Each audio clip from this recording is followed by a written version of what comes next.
All right. Welcome to part 2 of the bookshelf tour. This is other bookshelves in my studio room. And these are a little more scattered in terms of content, but I do organize them in some way. So here we have classical music, which is just a huge collection of recording reviews and basically just the best recordings for each piece by different composers. Wagner Without Fear, which is a basically just introductory to Wagner and his music. Really good if you're looking to get into that. A biography of Wagner. Then you have Berlioz's Treatise on Instrumentation with some addendums by Richard Strauss. And then sometimes I like having these little Dover books, so just some quotes and whatnot by Lincoln and Ben Franklin. Then this is the music of the Lord of the Rings films by Doug Adams, which is signed by both Howard Shore and Doug Adams. There was a concert I was at where they were signing. The Actor's Life by Charlton Heston. A Third Face by Samuel Fuller, one of my favorite biographies. Everything is Cinema, The Working Life of Jean-Luc Godard.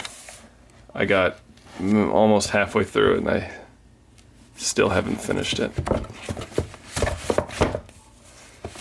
Secret Life of Salvador Dali. Great wild time. Spectacle of Skill, Robert Hughes, probably my favorite art historian / critic. Just really lucid, very kind of no BS type of evaluation of things. So yeah, this is other essays by him on certain artists. The Shock of the New, his most famous book. Really excellent biography of Goya. His History of American Art, which I need to tackle this year. This book has been intimidating me ever since I got it.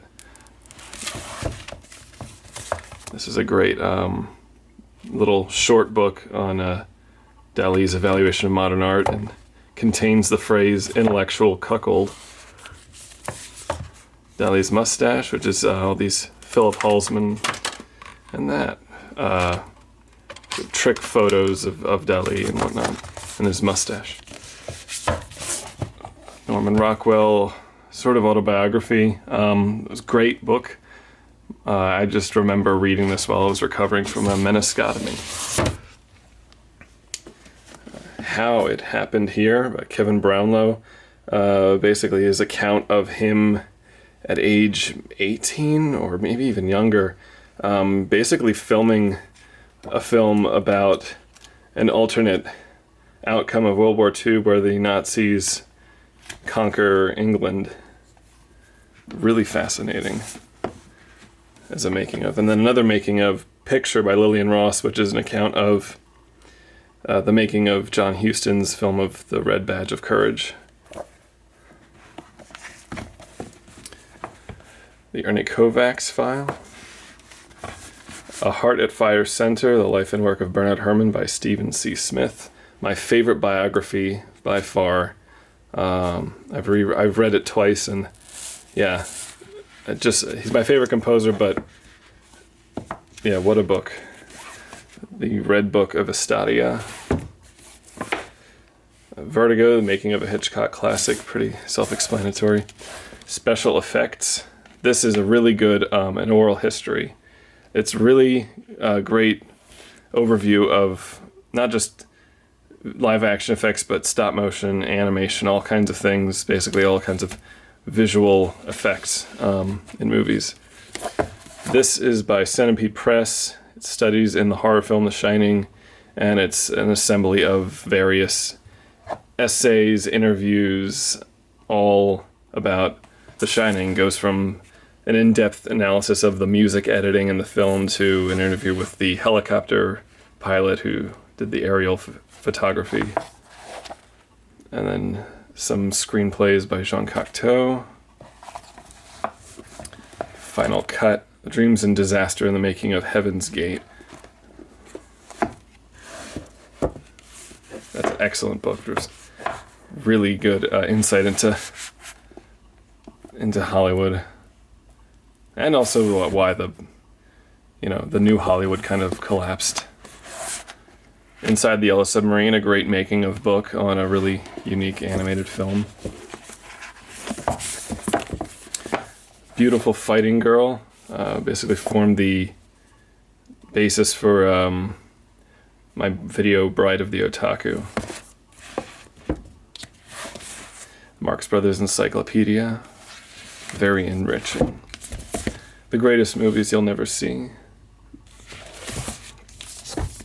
Story of Film, Mark Cousins, the documentary series this is expanding on is really, really good. Definitely makes you, he's good at making you want to see these films, which top 100 fantasy movies, top 100 sci-fi movies seem kind of, I don't know, superfluous books, but they really actually did inform me of some stuff that I wasn't aware of or wouldn't have otherwise been interested in.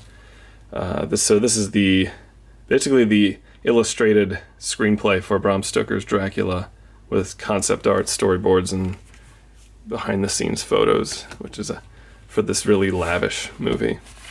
Prospero's book, which is essentially the script for the film with sketches again, and also sort of some expansion on the world inside the film, like the 24 magic books of Prospero, and just, lots of other really, really interesting stuff. Probably my favorite Peter Greenaway film. This is a technical manual for the Thunderbirds. Very in-depth. This is a Lost in Space Encyclopedia, Volume 2, which there was going to be a Volume 3, but then the author died. These are basically 3 very thick, very in-depth making of the entire Lost in Space series, one for each season. And it's probably the most in-depth look at making of a TV show I've ever read. The author's done similar things with Star Trek, but this definitely opened my eyes to the way TV production was, and still is in some ways, but I definitely cutting some of those shows back then more slack now after reading that. Hitchcock Truffaut, the famous interview book. Then down here we have some more of mine, some of my wife's books. How Should We Then Live? Rise and Decline of Western Thought and Culture by Francis Schaeffer, a favorite. History of Pagan Europe. The Norse Myths. Sailing from Byzantium. People of the First Crusade. And Jimmy Stewart and his poems, which Joel surprised me with one day, and let me just tell you, I could not wait to put this book back in the shelf to recite A Dog Named Bo, Chronicles of the Crusades, Irish Fairy and Folk Tales, and King Lear. And you got the Holy Bible, King James Version, nice Barnes & Noble edition with Gustave Dore's illustrations, so what more do you need? Rome by Robert Hughes, it wouldn't fit up there. The Animated Man, A Life of Walt Disney, which my friend Phil Stankus lent me. He highly recommends it. I would not recommend this cover, as it looks like Walt Disney's prison photo. There was one. Complete Fiction of William Hope Hodgson, Volume 1, The Boats of the Glen Carrig. Excellent, excellent, dark naval fiction. This was given to me by a friend, Isaac. He just kind of gave this to me, but it's a collection of, it's an anthology from the 40s of science fiction, and it contains a lot of stories that became more well-known, like Who Goes There and Black Destroyer and Farewell to the Master, and a lot of them in their original pulp forms. Red Star Over Hollywood, The Film Colony's Long Romance with the Left. Kovacs Land, a really, really good biography about Ernie Kovacs. And my interest with Kovacs originally started because I'm distantly related to him, but then once I discovered his work, I'm just like, this guy's a genius and hysterical. Just some book about penguin books. My little section of nostalgia here are some Nintendo's player's guides.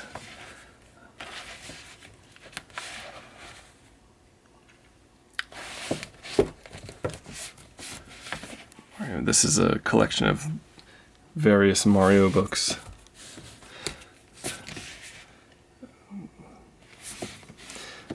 We've got C.S. Lewis, The Discarded Image, Rendezvous with Rama,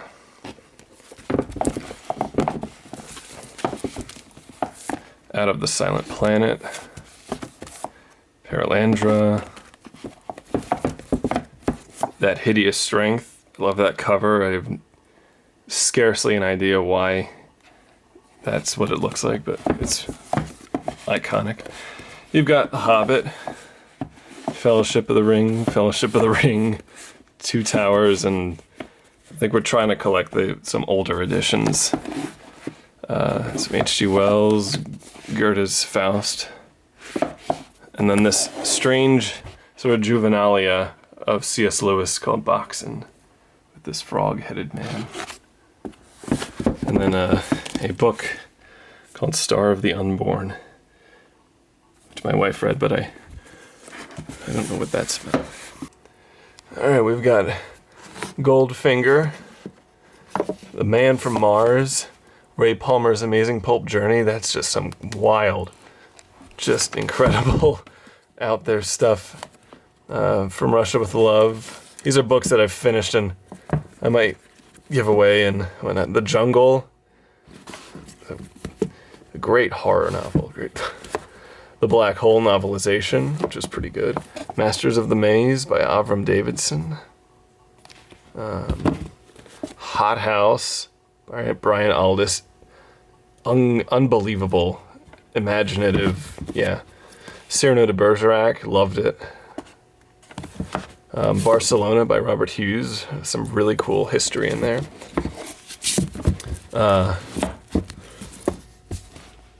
Five Came Back, His Story of Hollywood and the Second World War. Really good book, really informative. The author just seems to have a bee in his bonnet about Frank Capra, though, which kind of got annoying. And then we've got Blam, all 6 volumes of it, which is my favorite manga. Just kind of discovered it, and then yeah, it's my kind of thing. Mazes and kind of some minimal dialogue, but a very interesting story. And then here's the prequel called Noise. Gwyn Saga, Book 1, The Leopard Mask. This was fantastic. Just really good, solid fantasy. Nothing much else to it, but I would absolutely read the rest of it if it were available. Second shelf in the studio. We've got H.P. Lovecraft, Complete Fiction, the Barnes & Noble edition. Read a good chunk of those stories. The Codebreakers, the first comprehensive history of secret communication from ancient times to the threshold of outer space. Hollywood Babylon, no Das Jacket. Hollywood Babylon 2. Just guilty pleasure, basically, reading. Harpo Speaks, autobiography. Harlan Ellison's Watching, his film reviews. Very fun, opinionated, as film reviews tend to be. And then sort of the extra ones that weren't included in that. Harlan Ellison's Endlessly Watching. Search for the Giant Squid by Richard Ellis. And then very beat up copy of Monsters of the Sea by Richard Ellis. I read that in elementary school. And so I took it everywhere with me and just kind of devoured that book. Empire of Dreams by Cecil B. DeMille by Scott Amon, who's a very good film historian. Edmund Burke, Reflections on the Revolution in France. I've never been able to figure out if that blood stain on the cover is intentional or somebody's. I don't know, but it fits. Tight Spaces, Hard Architecture and How to Humanize It. The Visitors by Clifford D. Simak, who's written some pretty fabulous science fiction. It touts itself as the strangest novel of alien invasion ever written. The Forbidden Planet novelization, which I'm reading as part of research for a possible Forbidden Planet commentary track in the future. The Man of Bronze, Doc Savage. The first story from the reprints, which I look forward to reading. C.S. Lewis, The Visionary Christian, just a collection of various writings of his, sort of organized into themes. Jacques Brel is alive and well and living in Paris. This is about the sort of stage musical with the translated lyrics, and it has the lyrics in there, which are the same ones that Scott Walker used when he did his covers of those songs. Divine Invasion, A Life of Philip K. Dick. Jack Vance, The Noom, really, really good, fun science fiction. Monsters and Such, a collection by Murray Leinster, who I really enjoy his work. You Only Live Twice by Ian Fleming. Yeah, definitely find some older printings of the James Bond novels while you can right now. All right, first up on this shelf we have Extraordinary Automobiles, which is just a really good reference book and has some very cool and outlandish cars. This was a gift from Joel. It's Walton Ford's Pancha Tantra. And it's just all these nature illustrations, but very, very strange. Some of them have a very sinister edge to them, surreal at times. But they're utterly gorgeous. And this is this big Taschen book. And some of the actual sizes of these illustrations are absolutely gargantuan. The Marx Brothers poster book. Bruegel. Oh yeah, and I had to move this. Caspar David Friedrich. The Codex Seraphinianus. If you don't know what this is, definitely look it up. It's a trip. Oblinski. Posters for Performing Arts is a Polish poster artist. Surrealism in Belgium. A Pictorial History of Science Fiction. This is a classic book. It's just got tons of great artwork from the pulps, and it gives you an overview of just publishing history and different kinds of stories that were first put out then. But I've been reading this since I was in high school, and that really opened my imagination. The Art of Robert McGinnis, just fantastic illustrator. You probably know from James Bond posters and that sort of thing, but he did a lot of various stuff. Deconstructing the Incal. Hogarth, engravings by Hogarth. Just a great 18th century caricaturist, satirist, and kind of predecessor to the comics in some ways. Sort of like a proto-Crumb. Winsor McKay, His Life and Art. This great coffee table biography by John Canemaker. And Genius Animated, the cartoon art of Alex Toth. Just a wonderful, wonderful book. Yeah. Ink and Paint, The Women of Walt Disney's Animation. Really, really good book. Just a lot of great art, and also really good information on, just that lost art of cell painting, and it goes into xerography and whatnot, and Norman Rockwell's America. I've really been hunting for good comprehensive books on Norman Rockwell's art. The movie art of Sid Mead, which even has some of his stuff that he did for Gundam. Super Mario Nation cross sections. Those are just a lot of the Jerry Anderson stuff.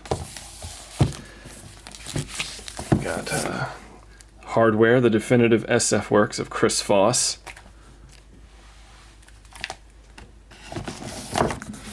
And what else is in here? Oh yeah, okay. Michael Whalen's Works of Wonder.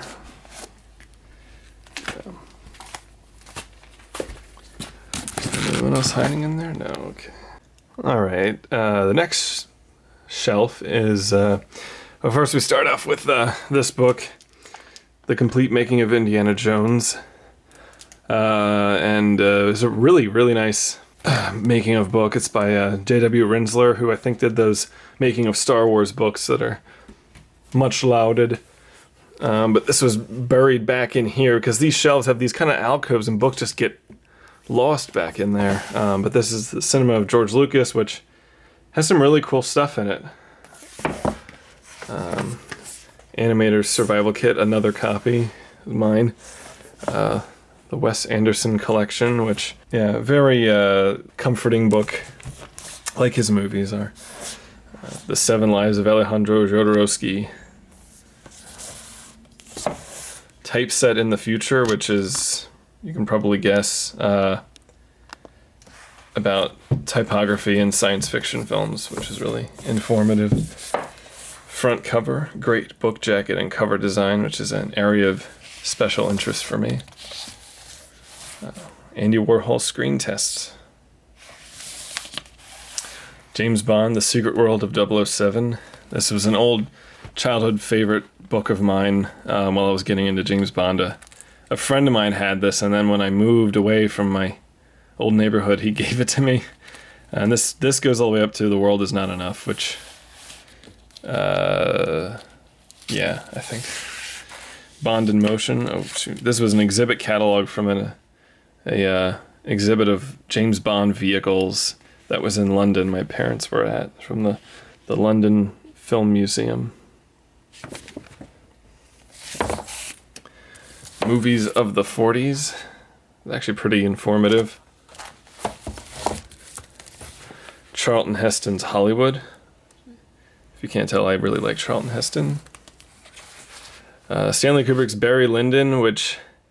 So this was... You usually see this in like the bargain section at Barnes & Noble, but it has a DVD, which is like, all right, I got... who needs it? I got the Blu-ray, but it has a large, very full-size poster of the original... The really nice illustrated poster, and then it has some extra pages in here that aren't in this book, which is the Stanley Kubrick Archives, which is an amazing book. Hollywood, The Pioneers, which is sort of a companion book to the amazing Thames documentary series Hollywood, A Celebration of the American Silent Film. Bradbury, An Illustrated Life, A Journey to Far Metaphor. And it's just all about the illustrations and various visual realizations based on Bradbury's works. There's even a nice translation of a sort of film diary that Francois Truffaut kept while he was making the film of Fahrenheit 451. The Art of Ray Harryhausen and Ray Harryhausen in Animated Life, two astounding, fantastic books. Here's a program from one of the very last Monkees concerts. It was, I think this was the one where, it was Michael Nesmith and Mickey Dolenz left. right before Mike Nesmith died. Star Trek, the motion picture, Inside the Art and Visual Effects. Phenomenal art book. And then Cerebus cover art treasury. Gosh, sometimes I'll just pull this off the shelf and just look through it. It's just such an astounding array of visual genius. And then we got aircraft prototypes, some more great reference material, and this very interesting, very odd book called The Second Earth, The Pentateuch Retold, which by Patrick Woodroffe. Some very, very weird, but also really very highly detailed illustrations. So the last shelf down here is mainly about surrealism. So we got the Treasures of Salvador Dali, a lot of archival stuff. Dali, which is a really nice kind of art book with a lot of extra things written by Dali. He even picked out this design on the cover to look specifically like a box of chocolates. Dali and film. Got that at the amazing exhibit at the MoMA. This was the exhibit catalog for the Philadelphia Museum of Art, the Centennial Dali retrospective, which was maybe one of the most amazing artistic moments of my life, inspirationally. Dali les Dîners de Gala, Dinners of Gala, or something like that. This is the Dali cookbook that has all kinds of weird stuff in it, and man, just look at that gold. Make your mouth water. And then this is another Dali book. A lot of these have some very nice blow-ups of parts of his painting, so it's not all that repetitive, especially some of these. 50 Secrets of Magic Craftsmanship, which is Dali's book about oil painting. A book of drawings by Dali, which is very nice. And then this is a book about the Surrealists, which gets into some nice detail and has a lot of other artists covered, like Paul Delvaux. The graphic works of Max Klinger, who's more of a symbolist, I'd say, but he definitely feels like a surrealist in some ways. Max Ernst's Une Semaine de Bonté collage novel. Max Ernst retrospective. And then a sort of biography of Max Ernst. My wife got this for me for Christmas. Been wanting that for a while. And some minefields. Jacek Jarka art with short stories by Harlan Ellison. Some of the short stories are okay. Sometimes I kind of wish he would have written them a little more in line with the actual pictures themselves, but that's Harlan. A Beksinski book. Gotta love Beksinski, especially the Fantastic period. I mean, that's really the one that he's probably most beloved for. And then another Beksinski book, which has some interviews with him, and then some other artwork that's not as common. Fantastic Art, which some of you may have remember this from the Dado book, because this is the book that contains the Dado painting that I saw in high school that was also another inciting incident, you could say. This is a book of Erte graphics. The Art of Patrick Nagel, really, really cool. Hieronymus Bosch. Oh yes, and then we've got a couple Frank books, Congress of the Animals, and the Frank book. So yeah, that is basically my bookshelf, my bookshelves. Next up, I may do a video on my soundtrack and music collection, so stay tuned.